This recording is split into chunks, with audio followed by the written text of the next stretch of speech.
Bonsoir à tous et bienvenue, 18h sur France 3 Champagne-Ardenne, l'heure d'un nouveau rendez-vous durant les 2 semaines qui viennent. Le 28 juin, vous le savez, c'est le second tour des élections municipales, des élections bousculées par la crise sanitaire et le confinement.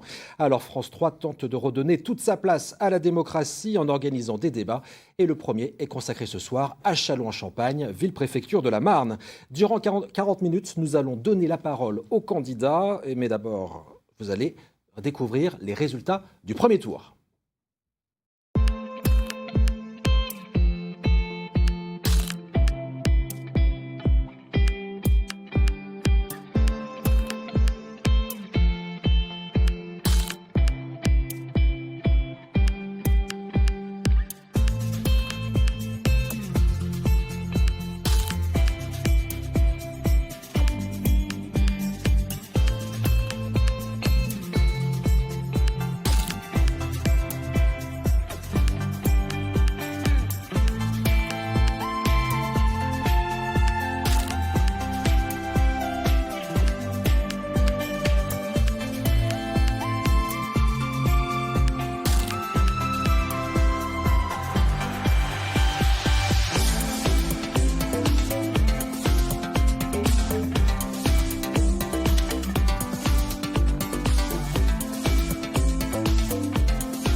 Pas d'alliance à Châlons, les têtes de liste du premier tour se présentent toutes au second et je vous les présente. Alain Pierre-Jean tout d'abord, bonsoir. Bonsoir Vincent Tollet. Votre liste se nomme Châlons c'est vous, elle est classée divers centres par la préfecture. L'UDI vous a d'ailleurs rejoint au niveau local.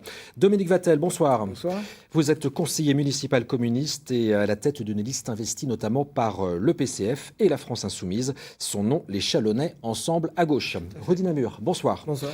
Vous êtes conseiller municipal et départemental socialiste. Votre liste est investie par le PS et soutenue notamment par le mouvement écologiste indépendant. Son nom, notre passion, c'est Châlons. Et enfin, Benoît Apparu, bonsoir. Vous êtes en duplex bonsoir. De nos bureaux à Châlons. Votre liste est classée divers droite. Elle est soutenue par La République En Marche. Elle compte aussi des membres de LR, parti que vous avez quitté. Vous êtes, bien sûr, Benoît Apparu, le maire sortant. Messieurs, premier tour de table. Dans quel état d'esprit reprenez-vous cette campagne? Pas de meeting, pas de tractage, on le sait. Parvenez-vous à reprendre contact avec la population? Rudy Namur. Oui, on arrive bien à reprendre contact avec la population et quelque part, on ne l'a jamais perdu ce contact. Vous êtes sûr? Les réseaux sociaux, notamment, ont permis de continuer à maintenir le contact avec la population. Ensuite, il est clair qu'il a fallu remotiver les troupes, mettre en évidence que rien n'était perdu parce qu'il n'y a que 1490 voix d'écart entre ma liste et la première liste. Et n'oublions pas qu'il y a 15 000 personnes qui n'ont pas été votées au premier tour. Alain Pierre-Jean. Évidemment, c'est très frustrant comme campagne. Le soir du 15 mars, on nous a demandé d'être confinés, de ne plus avoir de lien avec nos électeurs, ou presque, même avec les membres de notre équipe. On était confinés chez nous. C'est très compliqué de faire une campagne ainsi. Et là, la campagne officielle recommence, mais on nous demande de ne pas faire de grandes réunions, de ne pas voir nos militants, ou en tout cas les Châlonnais, c'est très compliqué de les voir. Faire campagne sans faire campagne, c'est compliqué. Pour autant, on essaie d'innover, on essaie de faire des nouvelles choses. Il y a les réseaux sociaux, effectivement, heureusement. Et puis, il va falloir qu'on soit force de proposition et d'innovation, en tous les cas. Dominique Vattel, cette campagne. Oui, mais avant de répondre, je souhaite apporter mon soutien à Anthony Smith, l'inspecteur du travail qui est sur notre liste, qui est sanctionné par la ministre du Travail depuis le 15 avril, avec la complicité et le soutien du président du conseil départemental de la Marne. Nous étions tout à l'heure ensemble pour exiger sa levée de sanctions. Ça nous a occupés tout au long de cette période. Bien. Et on a évoqué cette affaire sur notre antenne. Tout à fait. Répondez-nous, Dominique Vattel. Comment se passe ce début de campagne? Est-ce que vous parvenez à repartir? Alors, ça a été compliqué, pour être franc. Au début, les uns et les autres, on était encore bien marqués par la pandémie qui nous a touchés les uns et les autres. Aujourd'hui, c'est objectivement reparti, remis sur les rails. Et nous allons profiter de ces 15 jours pour essayer de convaincre tous les Châlonnais qui sont restés chez eux le premier tour, et ils étaient effectivement très nombreux. Benoît Apparu, dans quel état d'esprit reprenez-vous cette campagne? Combatif, positif, en ayant à l'esprit que tout est complexe depuis 3 mois. La vie sociale est compliquée, la vie économique est compliquée, donc la vie démocratique est également complexe dans une période atypique que nous n'avions jamais les uns et les autres connue. Donc il nous faut inventer de nouvelles formes de campagne électorale pendant cette période. On a, pour ce qui nous concerne, inauguré des réunions mixtes physiques, mixtes numériques samedi dernier. Et donc, on va essayer d'innover, mais comme l'ensemble des acteurs des différents corps économiques ou sociaux ont dû innover pendant ces 3 derniers mois. Benoît Apparu, vous avez été contrôlé positif au Covid. Votre quatorzaine s'est achevée ce week-end, mais vous n'êtes pas en studio avec nous parce que vous avez souhaité prolonger votre confinement pour ce débat. Pour quelle raison ? Alors, j'ai été effectivement testé positif il y a une quinzaine de jours maintenant, en étant, comme on dit, asymptomatique, c'est-à-dire que je n'ai pas développé les symptômes de la maladie. J'ai effectivement fait ma quatorzaine ces 2 dernières semaines, et j'ai souhaité pour l'instant limiter, entre guillemets, les sorties sans masque. Et effectivement, ce débat étant sans masque, j'ai préféré le limiter. Donc je recommence à sortir, mais évidemment masqué. C'est donc pour cette raison, monsieur Apparu, que samedi après-midi, vous étiez en ville, tout comme dimanche matin, derrière la mairie. C'est pour cette raison que vous voulez limiter donc les contacts. Vous voulez limiter les contacts. Comme je viens de l'évoquer, si vous m'aviez bien écouté, monsieur Namur, j'évite les contacts non masqués. Et donc, là, si nous nous retrouvions tous ensemble sur un plateau de télé, j'étais non masqué. Donc, je suis sorti effectivement en ayant terminé mon confinement, ma quatorzaine, samedi matin. J'ai effectivement pu sortir samedi après-midi et dimanche matin, mais masqué. Je propose tout de même qu'on oblige le port du masque sous la halle du marché. Bon, on va en parler durant cette émission. Débat encore. En tout cas, je tiens à préciser, mais tout le monde le sait, que les conditions de sécurité sanitaire sont assurées, bien évidemment, sur ce plateau. Il y a une distanciation physique. Nous sommes arrivés avec nos masques et nous repartirons, bien sûr, avec nos masques. Messieurs, premier thème, l'économie avec la crise qui s'annonce et qui est déjà là. Le chômage explose, la croissance est en berne. De nombreuses faillites sont redoutées. Que doit faire la ville pour soutenir les commerces et les entreprises chalonnaises dans les mois qui viennent ? Alain Pierrejean. Dans collectivité, il y a collectif. La collectivité, elle peut et elle doit soutenir nos entrepreneurs, nos commerçants. Dans notre programme, on avait déjà parlé, on avait déjà émis l'idée d'un fonds de soutien aux commerces et aux entreprises. Il aurait pu servir à certaines boîtes chalonnaises. Il y a déjà des choses qui ont été faites, avec des avances remboursables, il y a des choses chèques, qui ont été faites par l'État, notamment par la région, le département. Et par la commune. Et par la commune. Tant mieux, heureusement, c'est son rôle. Elle doit être là. Et puis, on pourrait innover aussi. Pourquoi pas émettre l'idée de suspendre la CFE un temps. C'est quoi, la CFE ? La CFE, c'est une taxe pour nos commerçants, notamment. Et elle peut permettre de les faire un petit peu respirer. Et puis, ça dépend de la commune ? C'est une décision qui dépend de la commune ? Oui, on peut, effectivement. Et puis, on pourrait aussi parler du CRSD. Quel dommage, le CRSD, on n'en a pas fait grand-chose. Pourquoi pas essayer de le prolonger, ou en tout cas demander à l'État de continuer à nous soutenir, parce que le CRSD, je le rappelle, c'est le fonds de soutien de l'État pour aider la ville au départ de l'armée à se reconvertir après le départ de l'armée. Force est de constater qu'il y a peu de choses, ou en tout cas aucune implantation significative dans la ville grâce à ce CRSD. Concernant notre liste, nous pensons que nous pouvons aller plus loin. Nous devons aller plus loin par rapport à ce qui a pu être fait. En fait, la collectivité aujourd'hui fait le minimum qu'elle pouvait faire. Lorsque d'autres villes, je pense à Reims, qui a mis en place une aide au loyer pour les commerces en lien avec la CCI, pourquoi ne pas aller dans ce sens-là, justement, pour réduire les charges de nos commerces, de nos entreprises ? Est-ce que l'on ne pourrait pas créer une zone de revitalisation de centre-ville, comme ça peut se faire ailleurs ? Mais pour ça, il faut prendre des délibérations. Et justement, ça permettrait de mettre en place des exonérations fiscales. Allons plus loin également. Vous avez parlé des chèques de relance. Mais moi, je souhaite un chèque de relance qui permette aussi de donner du pouvoir d'achat à la population. Parce que relancer l'économie, c'est bien beau. Mais si notre population n'a pas les capacités à consommer en centre-ville ou ailleurs, dans nos entreprises, les magasins ne repartiront pas, l'économie ne repartira pas. Donc, faisons aussi, comme ça a pu le faire, je prends l'exemple de Vitry-le-François.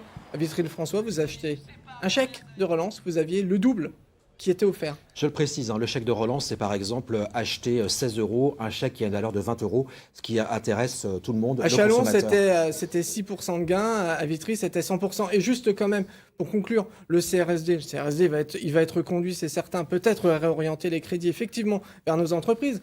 Mais je pense à Planeta qui n'a pas eu lieu cette année, réorientant les crédits qui étaient prévus pour aider nos entreprises. Alors, on va rester d'abord sur le CRSD.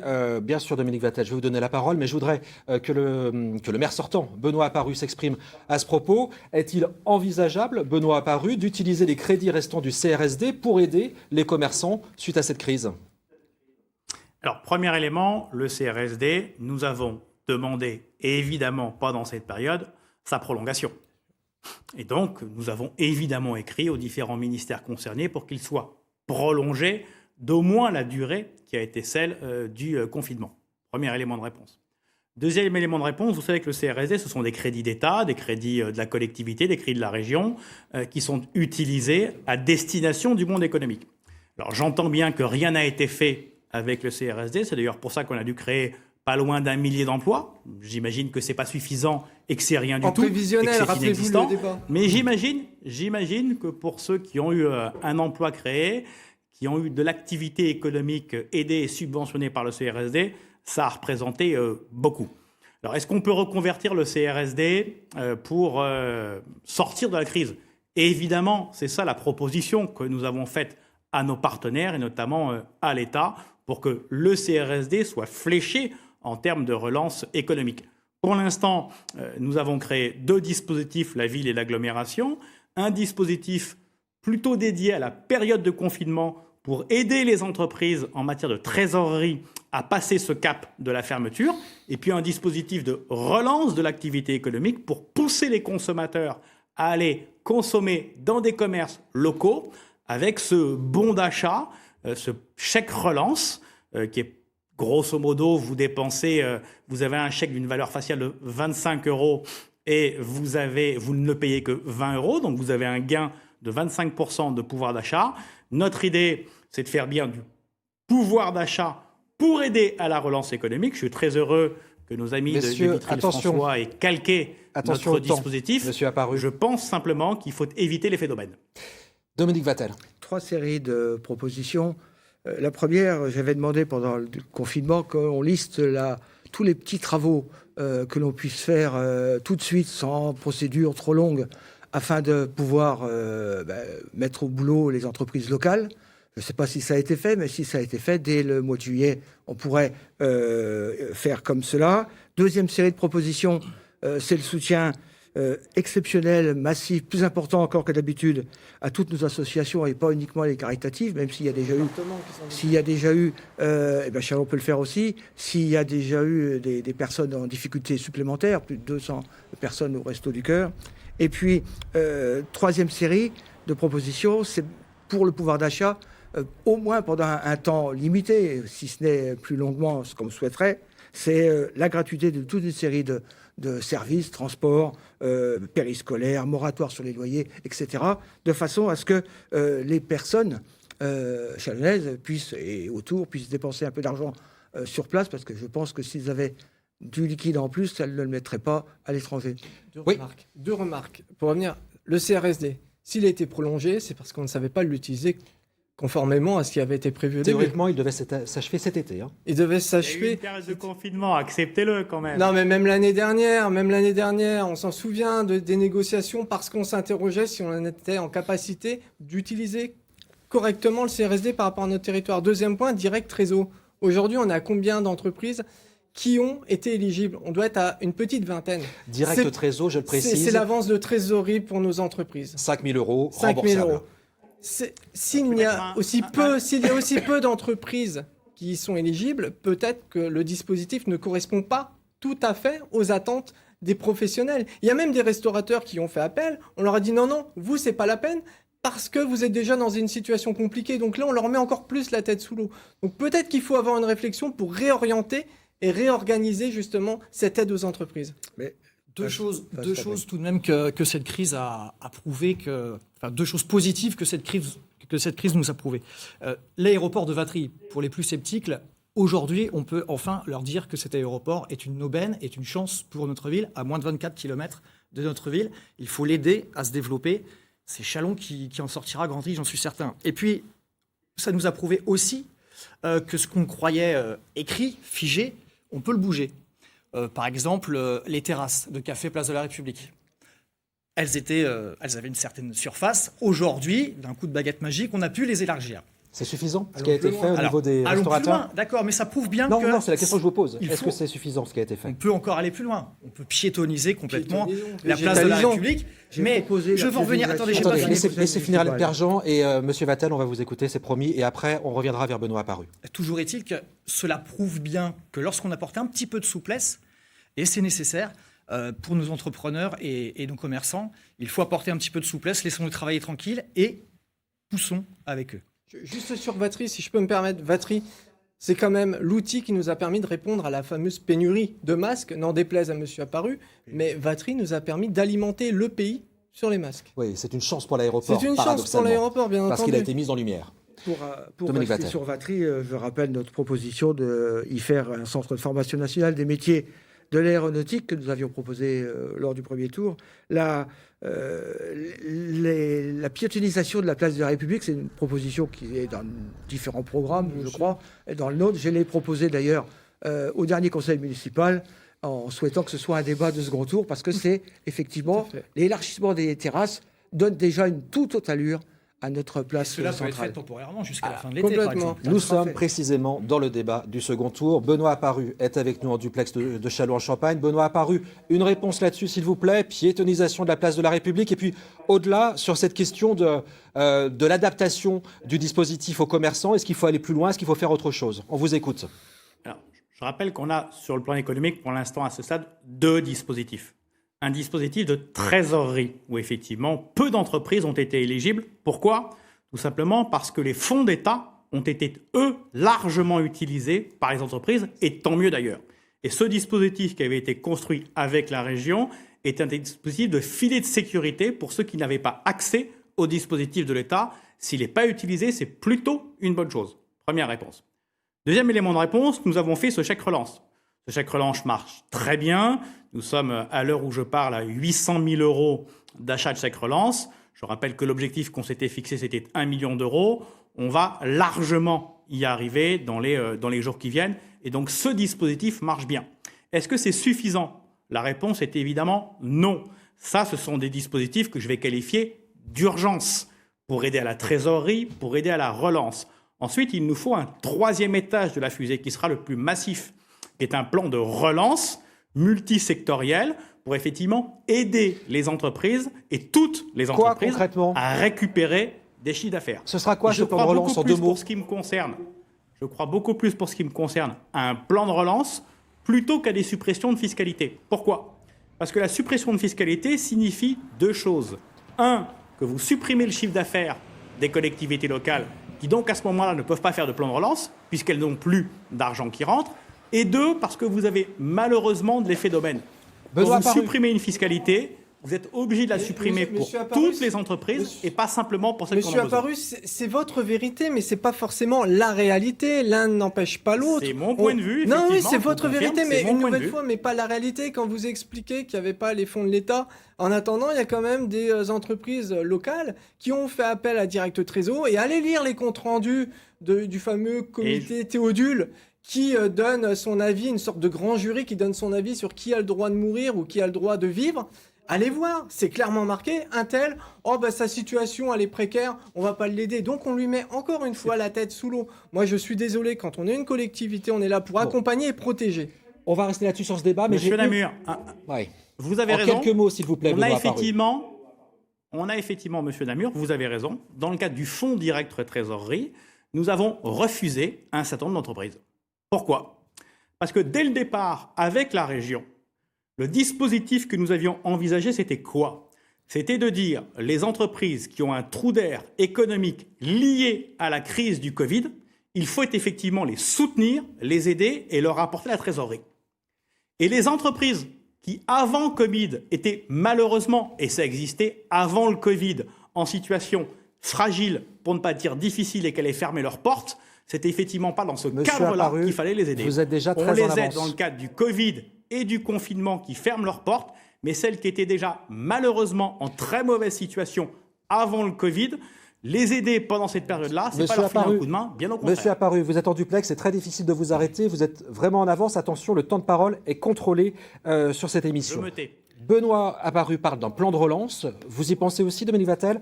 Pour finir là-dessus, parce que je voulais savoir à quoi pouvait ressembler ce plan de relance. Je n'ai pas eu de réponse de Benoît Apparu. Comment vous le voyez, vous, le plan de relance? Si vous voulez, dans la ville, il y a toute une série de besoins de petite taille aujourd'hui qui ne sont pas forcément réalisés, que l'on peut lister et qui pourraient relancer, parce qu'on n'a pas besoin de procédures immenses, longues, de mettre en œuvre de l'action et du travail aujourd'hui. Alain Pierjean, Rudy Namur, vous aussi, vous voulez un plan de relance?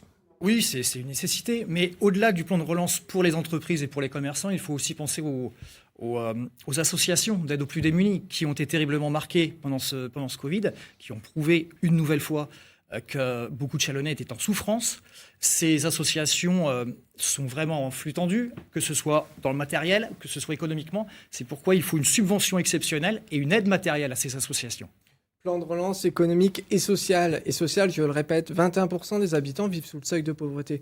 Nous ne pouvons pas lier l'un sans l'autre. Donc redonnons du pouvoir d'achat aux Chalonnais, accompagnons les entreprises, investissons aussi, la collectivité doit investir, la rénovation thermique des bâtiments notamment. C'est de l'emploi, on répond à l'urgence écologique et c'est du gain de pouvoir d'achat pour les habitants. Allez, on continue ce débat avec une deuxième grande question, l'offre de soins. Je le précise tout de suite, la santé dépend de l'État et non des communes, mais les villes peuvent agir, notamment pour tenter d'attirer des médecins. Et Châlons manque justement de généralistes et de spécialistes. Dominique Vattel, diriez-vous que ce manque de médecins s'est ressenti pendant la crise du Covid?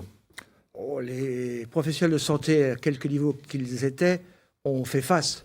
Et bien évidemment, moins ils étaient nombreux, plus c'était compliqué. Mais la question, la proposition, les évolutions qu'on peut attendre et qu'on peut tirer de ce phénomène maladie, c'est probablement l'utilité de ce que nous, on appelait notre centre de santé, c'est-à-dire cette structure qui pourrait faire le lien entre la médecine de ville et la médecine hospitalière. Une maison de santé avec des médecins salariés par la ville. Santé. Oui, voilà. Mais là, un lieu où les médecins sont regroupés, salariés par la ville. Un lieu où il y a un projet médical qui a comme objet, par exemple, d'accueillir avant l'hôpital, de les accueillir après l'hôpital. Ce n'est pas uniquement une mise en commun de médecins. C'est un lieu où on soigne.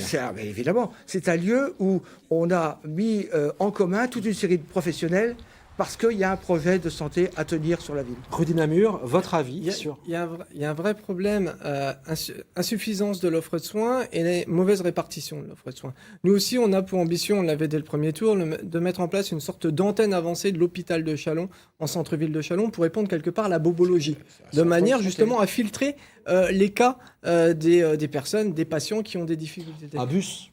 Non, alors ça c'est autre chose. Mettre en place un système de navettes mobiles dans les quartiers pour répondre aux problématiques de pénurie de médecins généralistes dans les quartiers. Donc c'est un peu le même Travailler objectif. dans ce sens-là, peut-être aussi utiliser les centres socioculturels pour avoir un médecin généraliste itinérant qui pourrait être un jour dans un quartier, un autre jour dans l'autre, de manière à répondre à l'urgence que l'on a, et puis travailler sur... parce que je reviens sur l'antenne de l'hôpital avancé en centre-ville, maison de santé publique. J'y tiens à ce que cette maison de santé soit publique, parce qu'on le voit bien aujourd'hui, les maisons de santé qui ont été mises en place, que ce soit rue de Marne notamment, on voit bien, c'est pas des nouveaux spécialistes qui viennent finalement, on regroupe les spécialistes, mais il n'y a pas de grande plus-value pour les habitants. L'idée, c'est que les spécialistes soient payés par la ville, que les médecins soient payés par la ville, rémunérés. Par l'État, en lien avec l'ARS notamment, et puis travailler aussi à faire venir. Il faut avoir un monsieur, madame santé à la municipalité qui va aller démarcher des spécialistes. Je vous raconte en 2 secondes une petite histoire. Prendre un rendez-vous chez un ophtalmo à Châlons, c'est 8 mois, 1 an. C'est difficile ailleurs aussi. Hein. J'ai eu la chance, parce que j'avais une réunion à Paris, j'ai pris un rendez-vous du jour au lendemain sur Paris.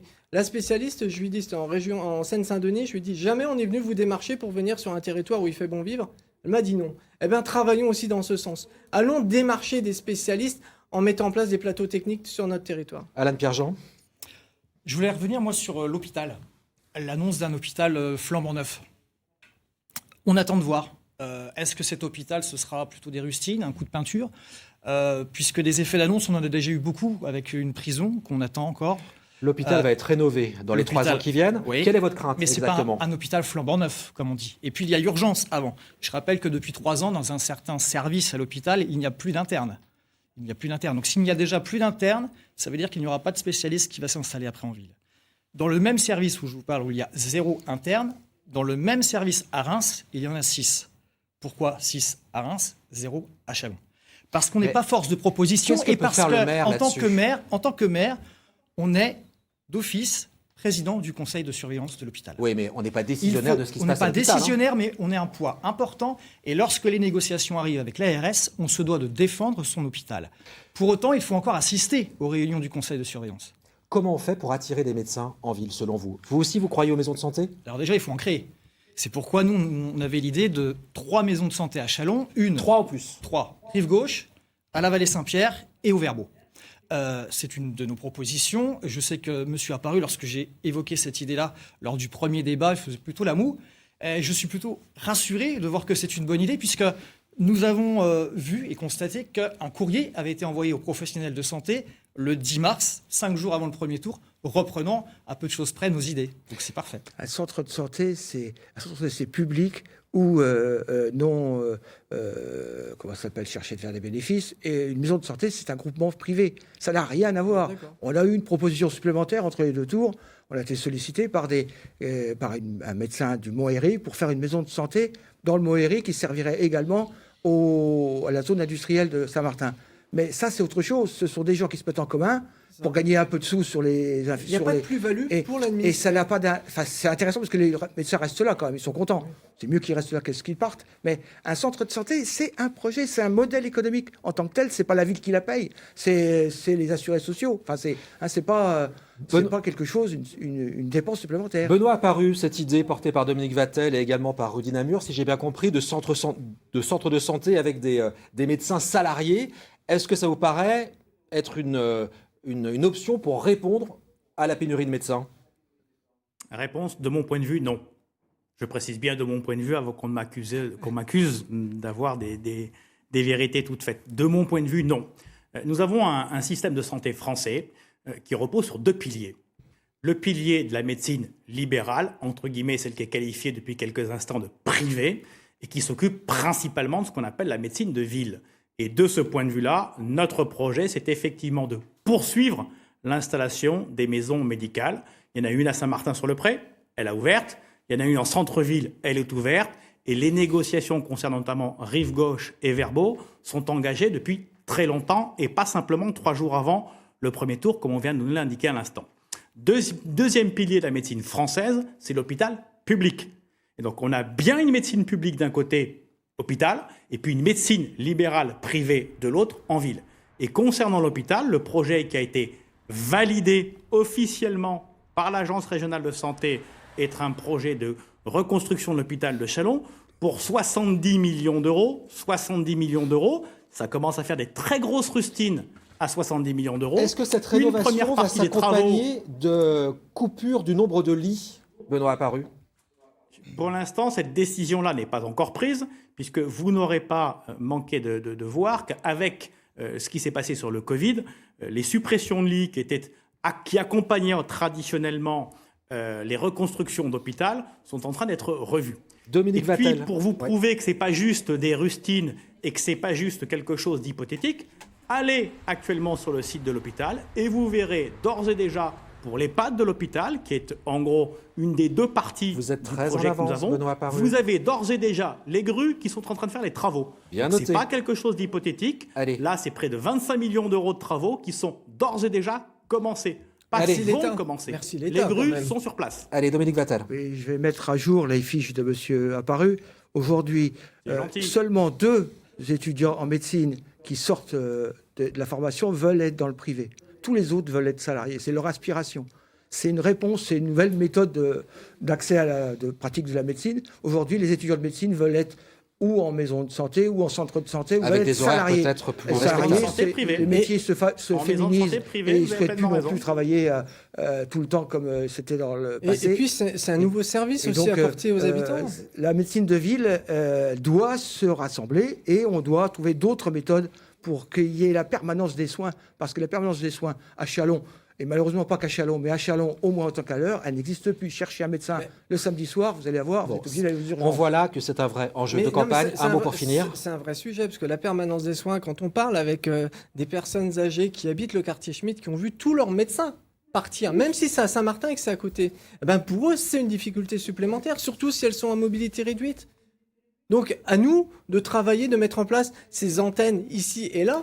La ville s'est plantée sur Schmitt, la ville s'est plantée, je crois, sur la Mérès, puisque devait également y avoir une maison de santé à la Mérès. Donc, maintenant, travaillons en lien avec l'hôpital sur cette fameuse antenne que nous souhaitons mettre en place, une antenne publique. C'est peut-être aussi aux médecins de s'organiser, parce qu'il y a une organisation de pharmacie de garde, il n'y a pas de médecin de garde. Bon, et sur peut-être travailler ensemble et trouver une solution. Et sur ce point, et je ne dis rien. Ce sont aussi les élections qui parleront, bien évidemment, parce que c'est un des enjeux de l'élection. On passe à la troisième et dernière partie de cette émission. Oui, je sais, ça passe vite. Les leçons de la crise sanitaire que nous traversons, la France et le monde n'avaient jamais connu une situation pareille dans vos programmes qui ont peut-être d'ailleurs un peu évolué depuis ces 3 mois. Donnez-nous un axe fort qui permet, selon vous, de préparer le monde d'après, comme on dit. Alain Pierrejean.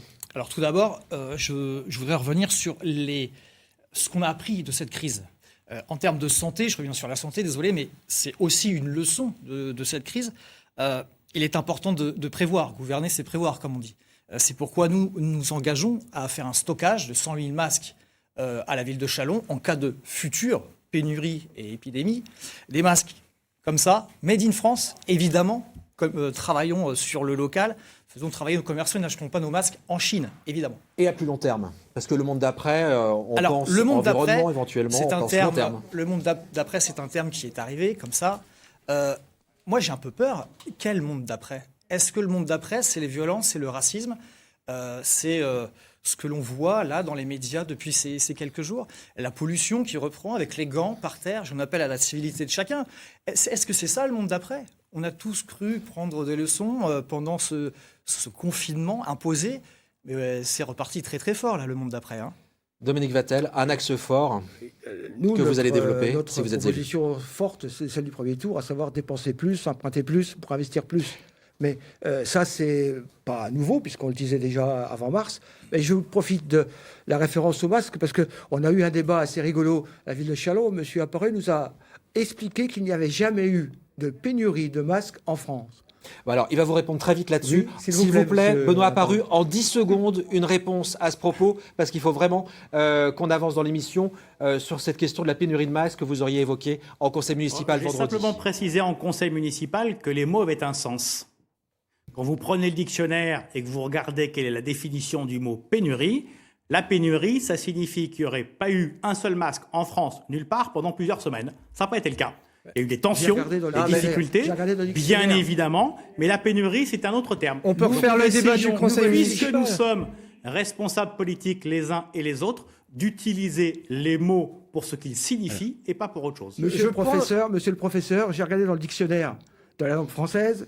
La définition de pénurie, ça veut dire manque, défaut, carence. Je pense que les pharmaciens, les infirmiers, les médecins sont ravis d'entendre qu'il n'y a pas eu de pénurie à Châlons, parce que la plupart, quand même, si ce n'est pas tous, le disaient à un moment donné, ça fait plusieurs jours que nous n'avons plus de masques. Nous ne pouvons plus accompagner les infirmiers. Enfin, c'était les pharmaciens qui le disaient. Mais il est évident que nous n'avons pas vécu la même crise que M. Apparu. Bon. C'est sa vérité, mais c'est pas la réalité, une nouvelle fois. Allez, et sur le fond, donc vous parliez d'investissement, vous comptez rénover le centre-ville. Est-ce que c'est le moment de s'endetter, selon vous ? Tout à fait, d'autant que les taux de crédit sont proches de 0%. Et donc aujourd'hui, si on veut faire face aux besoins, si on veut être en avance sur la prochaine crise, à savoir le réchauffement climatique, c'est pas le moment d'avoir les petits bras. Il faut investir et emprunter le plus que l'on peut. Et le plus longtemps peut l'emprunter, c'est créer de la richesse, c'est créer des réalisations. Et donc, effectivement, c'est la solution. Les moins 10% de fonctionnement qui viennent de se passer chez nous, je ne pense pas que ce soit la solution. Benoît Apparu, un axe fort pour préparer le monde d'après à Châlons. Vous êtes très en avant. Je vous demande de nous répondre en une trentaine de secondes, s'il vous plaît, monsieur Apparu. Premier élément, un plan de relance économique, je l'ai évoqué tout à l'heure. Deuxième priorité, massivement réorientée, c'est évidemment l'environnement.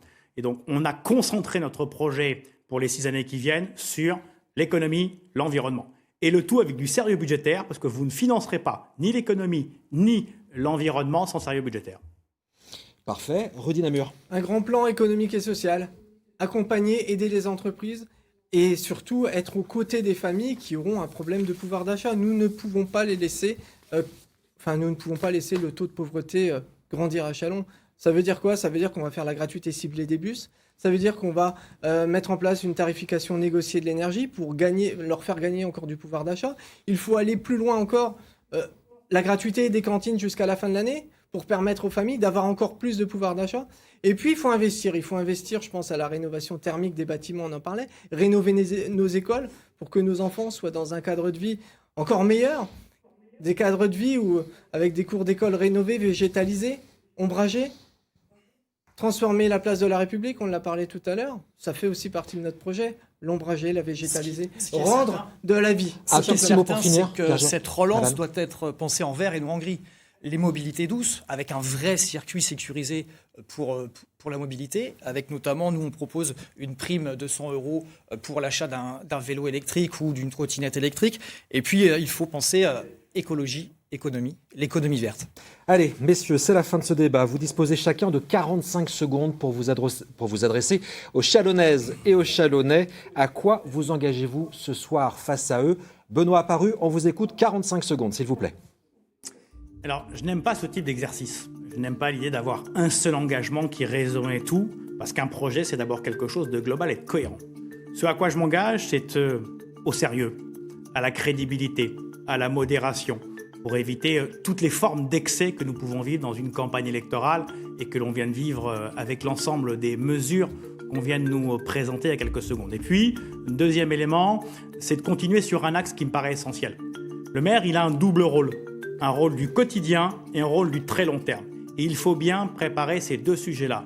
Gérer le quotidien, gérer les 20 ans qui viennent. Merci à vous. Rudy Namur, on vous écoute 45 secondes face aux Chalonnaises et Chalonnais pour vos engagements. Au soir du premier tour, vous avez été 54% à faire le choix d'une alternative au maire sortant, plaçant la liste Notre Passion, c'est Chalon en seconde position. La liste que je porte est la seule, aujourd'hui en capacité de l'emporter face au maire sortant. C'est pourquoi j'en appelle à toutes celles et tous ceux qui veulent le rassemblement le plus large possible à nous suivre. À nous suivre parce que nous voulons un Chalon plus vert, plus juste, plus fier. Et le 28 juin, je vous invite tout simplement à faire le choix d'une alternance crédible et raisonnable qui vous accompagne et vous protège. C'est la fin de ces 45 secondes. Alan Pierre-Jean, c'est à votre tour de vous adresser aux électeurs chalonnais. Chalonnaises, Chalonnais, nous avons traversé ensemble une période historique et je tiens à saluer la mémoire de celles et ceux qui nous ont quittés. Sans jamais oublier, il est temps désormais d'avancer. Nous voulons un Chalon qui ose, un Chalon qui innove, un Chalon fier. Je veux que les Chalonnais puissent travailler, consommer, respirer, se libérer, se divertir et c'est dans ce sens que nous voulons redynamiser le site des bains municipaux. Nous trouverons ensemble la solution pour le faire, pour refaire vivre ce lieu si important à vos yeux. Je peux vous garantir que je me consacrerai à 200% à Chalon, sans aucune autre ambition politique, sans aucune autre ambition financière. Seul, on va plus vite, mais ensemble, on va plus loin. Le 28 juin, j'ai besoin de vous, j'ai confiance en vous. Chalon, c'est vous. Merci à vous. Et pour finir, Dominique Vattel. Monsieur Vattel, nous vous écoutons. Vous avez 45 secondes pour vous adresser aux Chalonnaises et Chalonnais. Cette élection est folle. Mais quoi qu'il en soit, vous aurez avec nous des élus sur lesquels vous pourrez toujours compter. Franchement, clairement, durablement à gauche, nous continuerons à défendre notre projet urbain et nos propositions. Comme vous l'avez constaté avec cette crise du Covid, il n'est pas possible de faire plus avec moins de moyens. On ne peut faire plus qu'avec plus. Nos propositions de premier tour sont validées par les périodes que nous avons traversées. Demain, avec le réchauffement climatique, ce sera la même chose et se confiner ne suffira pas. Vous allez choisir vos élus, vous avez toutes les cartes en main, instruits parce que nous venons de vivre ensemble. Quel que soit votre vote du premier tour, nous comptons sur vous le 28. Merci, monsieur Vattel. Merci à vous, messieurs, vous trois, en plateau. Merci aussi à monsieur Apparu en duplex de nos bureaux de Châlons en Champagne. C'est la fin de ce débat, de ce premier débat du second tour des élections municipales en Champagne-Ardenne. Dans un instant, l'information locale sur France 3 Champagne-Ardenne, bien sûr. Demain à 18h, un second débat, cette fois à la commune de Fagnières, juste à côté de Châlons. Ce débat sera présenté par Nicole Fachet. Bon début de soirée sur France 3, à suivre le 19-20, présenté ce soir par Mathieu Guiraud. Bonsoir.